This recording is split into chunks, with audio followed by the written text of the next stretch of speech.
Bom dia, pronto. Eu acho que, Chico, se quiser começar a ir compartilhando a tela, deixa eu só. Bom dia, gente. 7h30, né? Vamos começar a reunião do Departamento de Ginecologia e Obstetrícia, hoje a cargo do setor de masto-oncologia, e o tema vai ser atualização em avaliação de risco de malignidade em mulheres com massas pélvicas, que está a cargo do professor Dr. Francisco Cândido dos Reis, que é professor titular do departamento. Professor Francisco, obrigada por ter aceito o convite e a palavra é sua. Bom dia, pessoal. Está me ouvindo, Carol? Sim, estou ouvindo e a imagem está bem. Tá. Bom, bom dia a todos. Eu agradeço o convite, agradeço a Carol pelo convite para conversar um pouco com todos na reunião, né, para o pessoal que está assistindo e para o pessoal que vai assistir depois a gravação. Eu separei para conversar um pouco hoje, principalmente por conta dos residentes que passam no nosso ambulatório, o tema avaliação de risco de malignidade em massas anexiais. Esse tema é um tema importante na prática da ginecologia, porque as massas anexiais, elas são muito comuns ao longo da vida, né, da mulher. São muito comuns e, frequentemente, a gente tem algumas dificuldades com o manejo da condição mais grave que, eventualmente, se manifesta como massa anexial, que são os tumores malignos do ovário. Então, é fundamental que, na presença de uma massa anexial, ou quando tivermos diante de uma mulher com uma massa anexial, a gente avalie se ela tem um risco alto ou não de ter um tumor maligno do ovário. Isso é importante por vários motivos. Um motivo primeiro é essa questão já bem definida na literatura, que mulheres com câncer de ovário ou com tumores malignos de ovário têm melhor prognóstico quando são tratadas em serviços especializados. Isso é uma literatura já um pouco antiga, esse dado já tem mais de 10 anos, aqui essa publicação de um grande grupo de pacientes no estado da Califórnia, mostrando que mulheres tratadas em hospitais especializados por cirurgiões especializados têm um ganho substancial de sobrevida aqui em 5 anos. Nós fizemos uma investigação aqui no nosso meio e apresentamos em 2020, é a dissertação de mestrado do Vinícius, onde nós estudamos 6.000 casos de câncer de ovário no estado de São Paulo, de 2000 a 2018, e mostramos que mulheres tratadas em hospitais universitários de alto volume têm um ganho de sobrevida em relação às outras de até 1 ano na mediana. Só o fato dessa mulher ser tratada num serviço especializado confere a ela uma grande vantagem em termos de controle e sobrevida por essa doença. Esse é um primeiro motivo. Um outro aspecto que é fundamental, que mesmo mulheres com tumores iniciais do ovário, aqueles tumores assim restritos somente ao ovário, também têm uma grande vantagem quando são tratadas já na primeira intervenção com uma cirurgia completa, de estadiamento completo. E quando a gente olha para essa situação no mundo todo, cerca de apenas a metade dessas pessoas são tratadas ou estadiadas corretamente já na primeira intervenção. Pacientes com tumores iniciais, aquelas que teriam melhor prognóstico. E isso se reflete num ganho importante de sobrevida para aquelas que são estadiadas e tratadas cirurgicamente de forma correta já numa primeira intervenção. Né? Para que isso seja feito, tá? Para que isso ocorra, o diagnóstico diferencial é essencial, assim como o tratamento em centros de referência e a formação de cirurgiões especializados. Se eu recebo no meu ambulatório uma mulher que foi operada por uma massa anexial e que inadvertidamente foi abordada e era, na verdade, um tumor maligno, e isso só foi diagnosticado no anátomo patológico, por exemplo, não tinha diagnóstico pré-operatório, eu preciso reoperar essa paciente. Assim, é um prejuízo grande para a pessoa, além de ter comprometimento da sua sobrevida, quando ela chega no ambulatório, ela precisa ser reoperada, sabe? Então, essa questão é um segundo ponto aí para valorizar a avaliação de risco em massas anexiais antes do procedimento cirúrgico.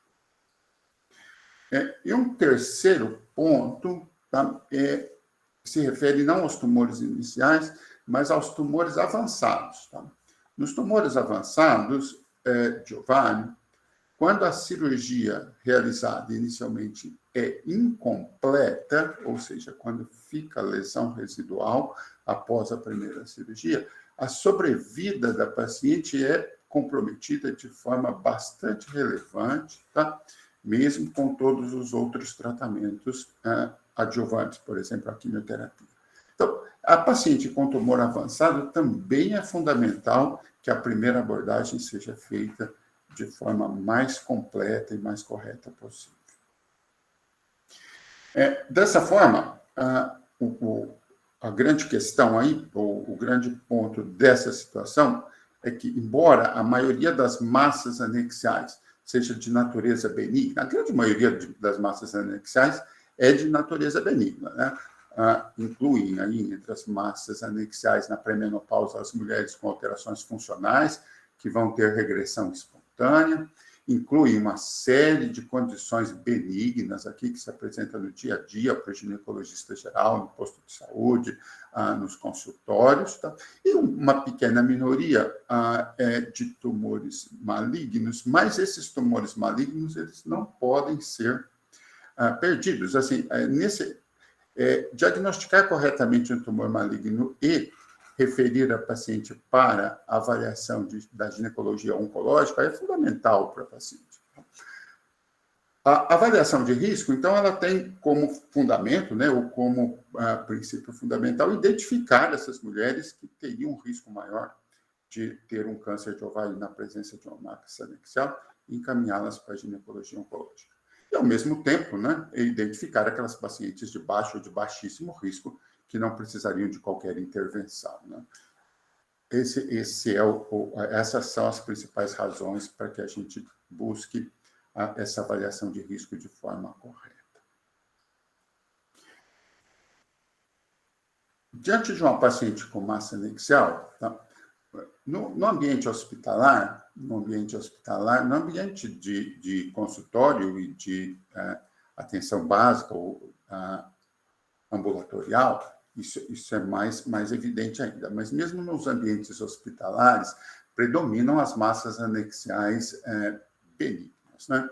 Nos hospitais gerais, em torno de 83% das massas anexiais que chegam são benignas, uma proporção menor, aí, em torno de 16% é tumor maligno. No hospital oncológico, no hospital especializado, isso é um pouco diferente, mas mesmo assim, a gente continua recebendo, assim, por exemplo, no nosso ambulatório, mais de 50% das massas anexiais são benignas. Né? Essa casuística aqui mostra em torno de 57% das pacientes com massas anexiais nos hospitais oncológicos são benignas. Aqui aumenta, né, a proporção de malignidade.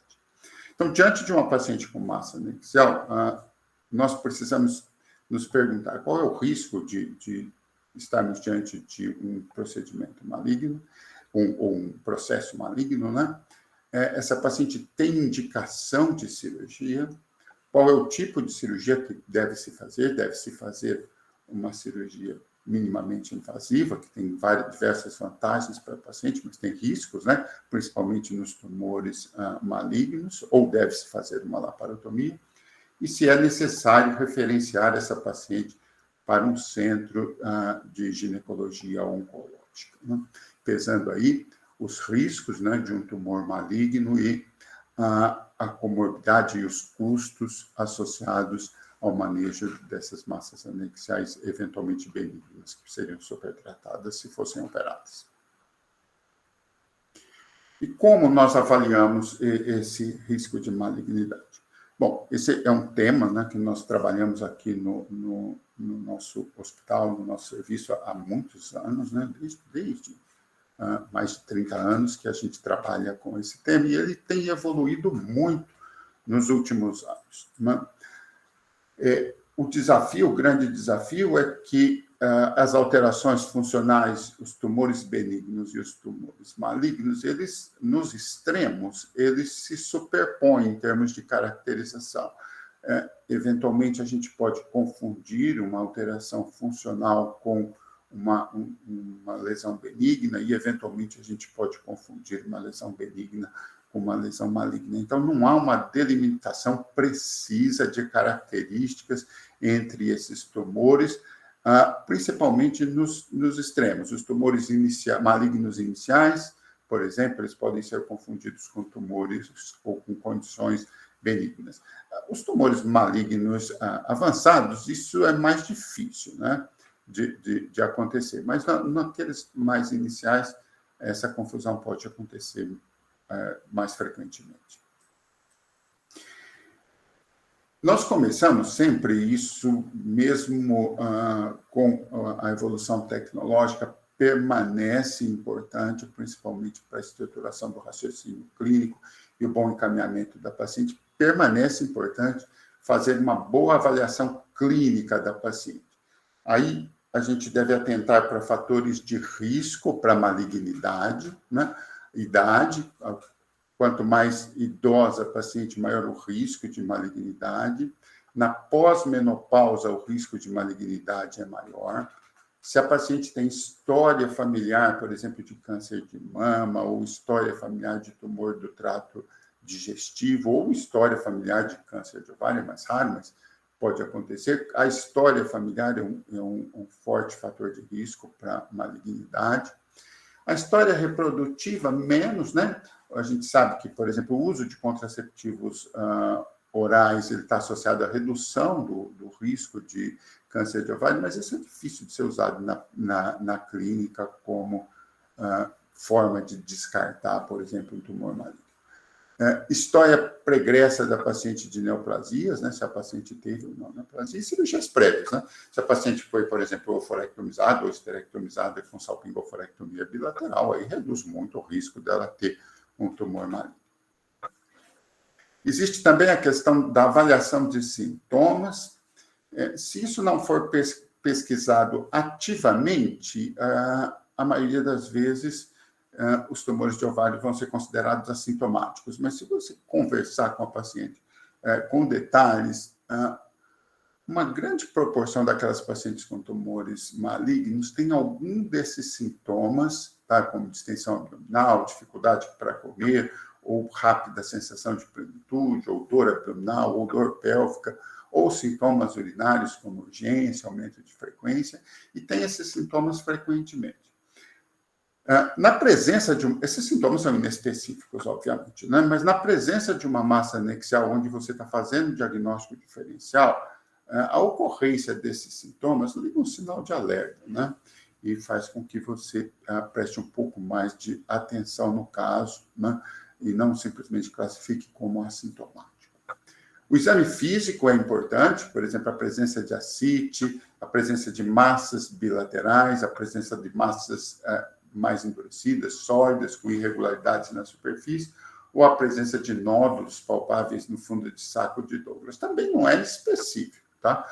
Por exemplo, tudo isso aí pode estar presente em endometriose, mas se você tem isso presente, é mais um ponto a ser considerado na avaliação de risco. Tanto os sintomas quanto o exame clínico têm aí uma especificidade razoável. Por exemplo, se eles estiverem presentes, tá? Há uma chance grande de você estar diante de um problema mais sério e, pelo menos, uma avaliação pelo especialista seria recomendável. Mas o método que realmente trouxe um progresso importante no detalhamento do diagnóstico das massas anexiais, principalmente na avaliação do risco de malignidade, é a ultrassonografia, né? E tanto em termos de tecnologia quanto de conhecimento, tá? Esse método teve um grande avanço nos últimos 30 anos, desde os primeiros casos que a gente via lá no ambulatório, até hoje, né, que a gente tem a ultrassonografia especializada, houve sem dúvida um grande avanço. Né? Existe na ultrassonografia algumas massas anexiais que são muito facilmente caracterizáveis, né? Por exemplo, um cisto funcional, um cisto simples, um cisto dermoide ou teratoma, um endometrioma e um tumor maligno avançado. São condições que são relativamente fáceis de se fazer o diagnóstico ultrassonográfico e praticamente define a conduta, tá certo? São condições em que a ultrassonografia é muito precisa, né? Então, na presença, por exemplo, de um teratoma, não é preciso se aplicar regras simples de IOTA ou modelo Adnex teratoma. O ultrassonografista pode olhar uma imagem como essa, tá? Em que tenha, por exemplo, a gordura, cabelo dentro da massa anexial ou partes ósseas, e dizer, olha, isso é um cisto dermoide, né? E a gente pode conduzir dessa forma. Então, existem descritores ultrassonográficos que são muito precisos para algumas condições, tá? Tumores malignos muito avançados, endometrioma, cisto dermoide, cisto simples ou, eventualmente, um cisto funcional, onde a ultrassonografia praticamente fecha o diagnóstico. Mas existem condições em que nós não estamos diante de uma situação tão clara como essa. Para essas situações, existem outras alternativas. Uma alternativa inicial é a utilização desses critérios, tá, de benignidade e de malignidade, que são chamadas regras simples, né? Então, cistos uniloculares, cisto multilocular menor do que 10 centímetros, cisto sem fluxo sanguíneo, com sombra acústica posterior, tipo teratoma, ou com componente sólido pequeno, menor do que 7 milímetros, são chamadas características benignas. Né? Tumores sólidos ou irregulares, presença de ascite, pelo menos 4 papilas, intensa vascularização, ou tumor multilocular maior do que 10 centímetros, centímetros aí. São considerados tumores, são considerados critérios de malignidade. Então, utilizando essas regras, se a massa anexial só tem característica benigna, a gente classifica como benigno. Se ela só tem características malignas, a gente classifica como maligno. Tá? E se não tem nem característica benigna nem maligna, ou se tem as duas, ela recebe o rótulo aí, né, a classificação de indeterminado. É útil também esse tipo de classificação como uma forma inicial de se classificar as massas anexiais. Existe ainda na ultrassonografia e também evoluiu bastante nos últimos anos em termos tecnológicos, mais em termos tecnológicos do que em termos de acurácia diagnóstica em si, a questão da ultrassonografia para avaliação vascular, né? Nós temos uma experiência aqui no departamento, tanto com ultrassonografia com Doppler convencional, quanto com Doppler tridimensional, e que o que se observa é que essa avaliação vascular, quando colocada nesses scores, ela melhora um pouco a acurácia da avaliação morfológica propriamente dita, né? Então, melhora um pouco a acurácia. No entanto, números, por exemplo, índice de resistência, índice de pulsatilidade, ou mesmo os fatores, né, os cálculos feitos na ultrassonografia tridimensional, não se mostram muito úteis isoladamente. A gente acaba utilizando ainda, tá, a classificação ou a forma de classificar lá do grupo inicial do grupo IOTA, que é o score de cor. Tem um erro aqui no slide, tá? Já mostro para vocês. Então, o score de cor 1 seria aquela massa anexial sem fluxo, o 2 com fluxo mínimo, o 3 com fluxo moderado e o 4, aqui está 3, mas é 4, com um fluxo intenso muito forte. Bom, então nós temos a avaliação clínica, nós temos a avaliação ultrassonográfica, com características descritores típicos, nós temos a ultrassonografia com regra simples, e nós temos alguns outros, a questão da avaliação vascular. Nós temos ainda marcadores tumorais. Marcadores tumorais são substâncias que podem ser dosadas quantitativamente no sangue das pacientes. Existem 2 que têm evidências científicas favoráveis ao uso no diagnóstico diferencial de massas anexiais. O CA-125, que nós temos aqui no nosso meio, que é um marcador tumoral que já está aí em uso desde a década de 80, né? Então, já faz mais de 40 anos que se usa esse marcador tumoral.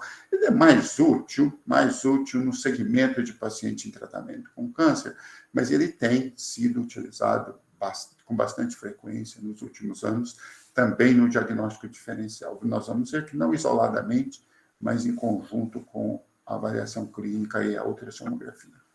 Nós temos também essa proteína epididimal número 4, que também é útil, principalmente em tumores não epiteliais do ovário, tá? Mas nós não temos aqui no nosso laboratório ainda. Aqui uma figura já um pouco antiga, mas que é importante para compreendermos como funciona o CA-125 no diagnóstico diferencial de massas anexiais.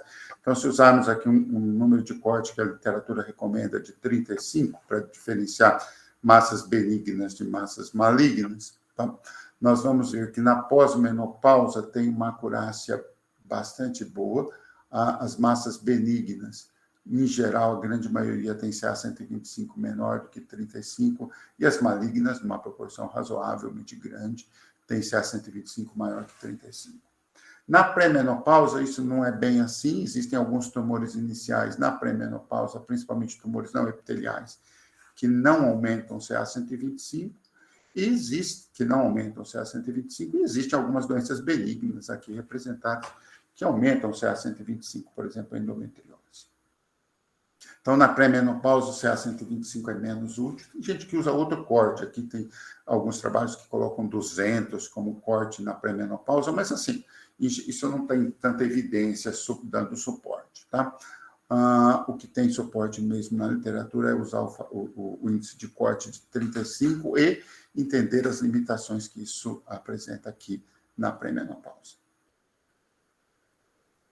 Esses dados todos, eles podem ser... Agora nós estamos na era, né, dos modelos matemáticos para diagnóstico diferencial, e logo num futuro próximo, provavelmente, esses algoritmos de inteligência artificial.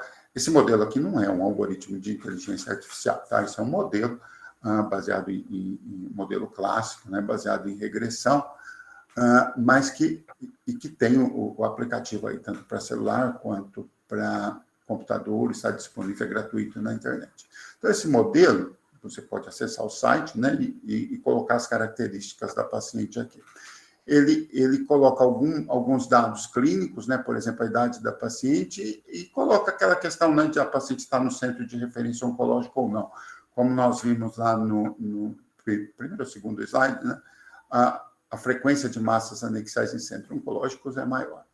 Colocam alguns descritores ultrassonográficos, como o diâmetro da lesão, o diâmetro máximo, né, o tamanho da porção sólida, se tiver porção sólida, se a paciente tem um cisto multilocular ou não, se tem papilas e o número de papilas, se tem sombra acústica ou não, se tem ascite ou não, e coloca o valor do CA-125, o número mesmo.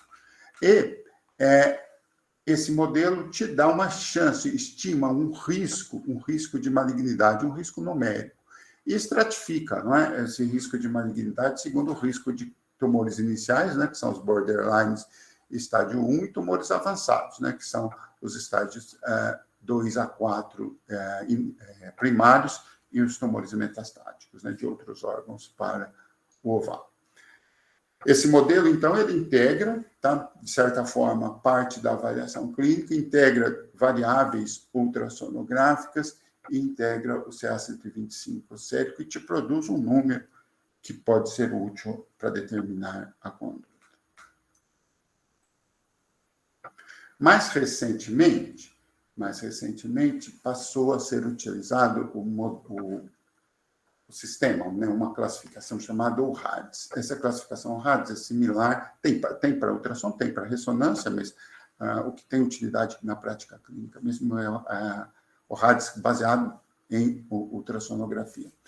E a grande vantagem dessa forma de se utilizar é que, como no BIHADS, para o câncer de mama, essa classificação e essa organização, ela te dá uma indicação de risco e de conduta, uma sugestão de conduta. Eu vou detalhar um pouco mais a cada um dos scores, né? Então, nós podemos ter o OHADS 0 e 1, que não tem risco nenhum de malignidade. O 0 é como no BIHADS 0, né? A avaliação não foi completa, então recomenda-se repetir ou utilizar um outro método, né? Então, o 0 não classifica em risco. Mas o 1 é o ovário normal. Então, quando você tem lá o OHADS 1, você está diante de um ovário normal. Mas, no caso de uma massa anexial, pode ser um folículo, né? Desde que ele seja menor do que 3 centímetros, ou um corpo lúteo também menor do que 3 centímetros. Nessa situação, não há conduta nenhuma a ser tomada, a paciente não precisa ser encaminhada para lugar nenhum, não precisa fazer marcador tumoral, não precisa fazer nada. E não se aplica na pós-menopausa, né? Porque na pós-menopausa não se espera encontrar nem folículo, nem corpo lúteo. Na categoria 2, nós temos quase certeza de benignidade, tá? O risco de malignidade é menor do que 1%. Então, quando nós colocarmos lá no modelo ADNEX, tá? E aquele risco de malignidade calculado for menor do que 1%, ela já pode ser classificada aqui como OHADS 2, desde que não seja 1, né? Mas também pode ser classificada através dos descritores, né, que seriam os cistos simples menores do que 3 centímetros, ou de 3 a 5 centímetros, ou de 5 a 10 centímetros, tá? Eles são todos OHADS 2, sem chance de malignidade, mas há uma diferença em termos de conduta, né? Então, cisto simples menor do que 3 centímetros, na pós-menopausa não precisa fazer nada, na pré-menopausa não se aplica porque era o ovário normal, né? É 1, se for na pré-menopausa. De 3 a 5 centímetros na pré-menopausa não precisa fazer nada, de 5 a 10 centímetros orienta-se repetir a avaliação de 8 a 12 semanas na pré-menopausa, e tanto de 3 a 10, né, cisto simples na pós-menopausa, recomenda-se repetir ou fazer o segmento até por 1 ano. Normalmente, a gente faz uma nova ultrassonografia com 6 meses e outra com 1 ano. Também podemos classificar como OHADS 2 as lesões benignas clássicas, né? Mostrei lá no slide anterior, por exemplo, os teratomas clássicos que o ultrassonografista diz, olha, isso é um cisto dermoide, OHADS 2. Aquela lesão que ele diz, olha, isso é um endometrioma, isso aí é OHADS 2. Então, as lesões benignas clássicas. E aí a conduta é a conduta específica, tá? É a conduta específica. A conduta na endometriose é a conduta para endometriose. A conduta para dermoide é a conduta para dermoide. Também está nessa categoria o cisto unilocular não simples, tá? Aquele que não é simples, que tem alguma irregularidade, tá? Desde que ele seja pequeno, tá? Desde que ele seja menor do que 10 centímetros. Se ele for menor do que 3 centímetros, na pré-menopausa não precisa fazer nada.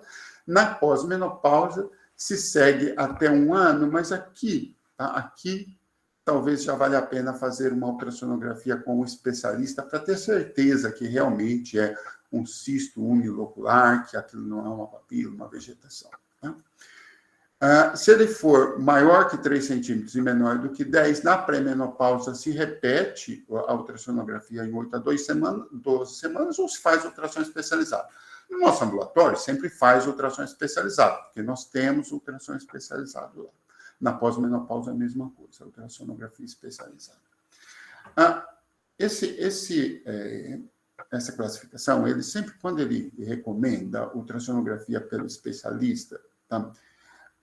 Ele coloca ou ressonância magnética. Porque, do ponto de vista de desempenho ou de acurácia diagnóstica, o ultrassom feito pelo especialista, ele tem a mesma acurácia da ressonância magnética.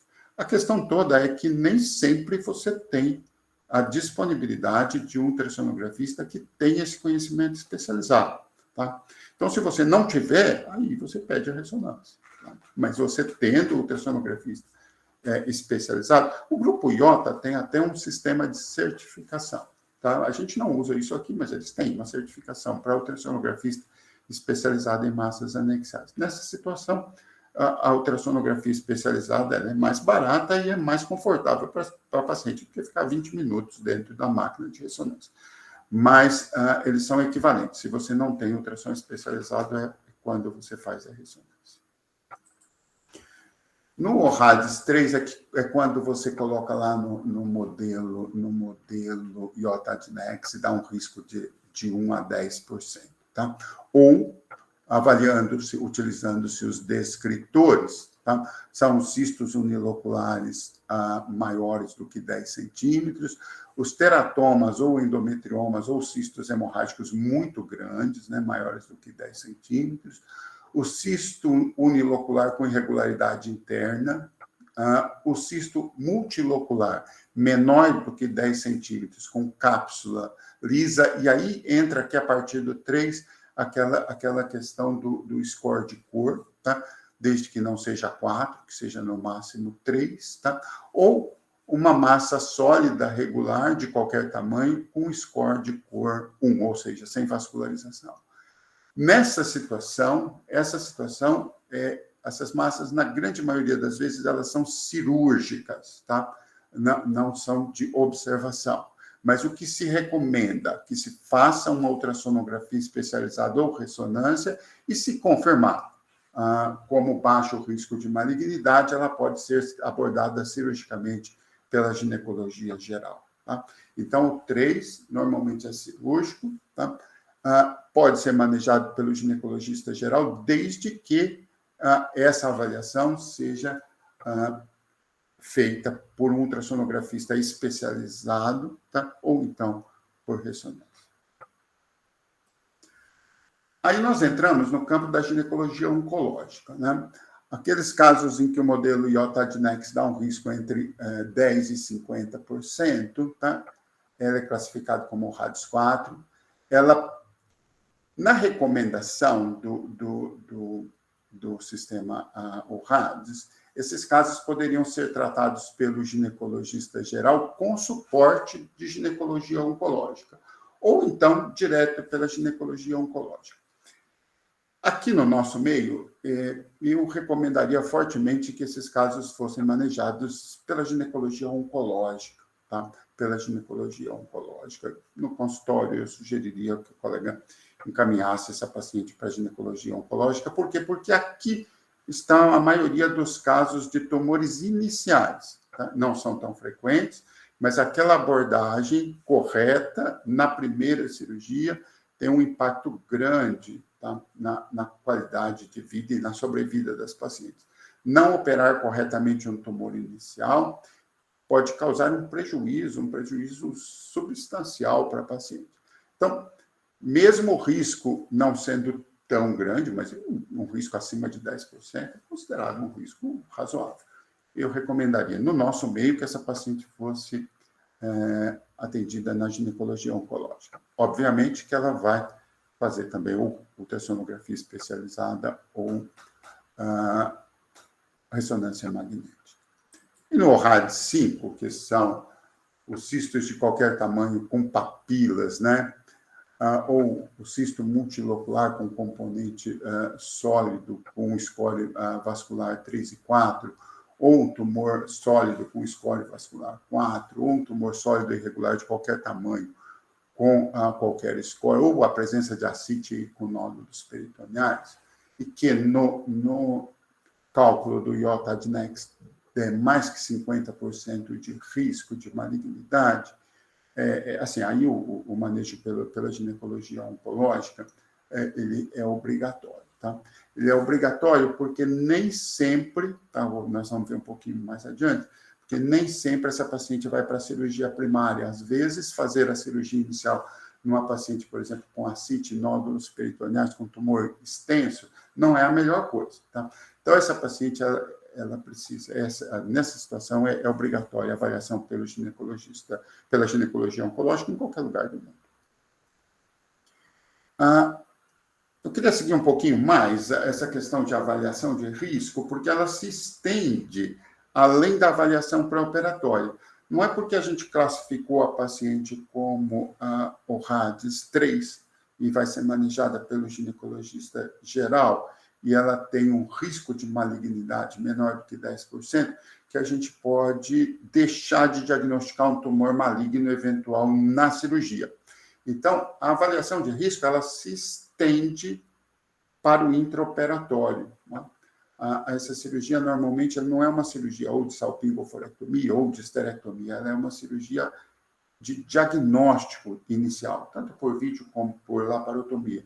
O procedimento inicial da cirurgia é um procedimento de diagnóstico. Por quê?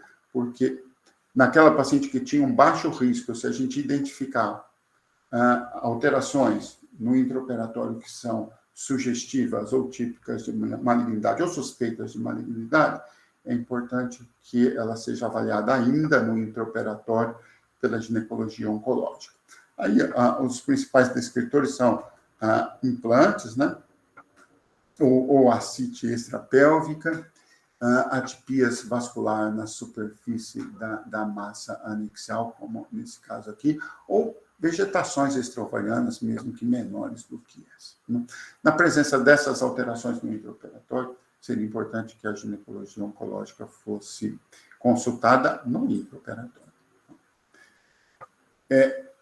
De uma forma mais completa, então, quando você tem uma massa anexial benigna, mas que vai para a cirurgia, não nos casos de observação, aqueles que vão para a cirurgia, tipicamente o RADS 3, a cirurgia deve começar por uma avaliação da pelve e do abdômen. Se não há suspeita, se há suspeita, seria importante a ginecologia oncológica ser acionada imediatamente e aí dar as orientações a seguir no momento intraoperatório.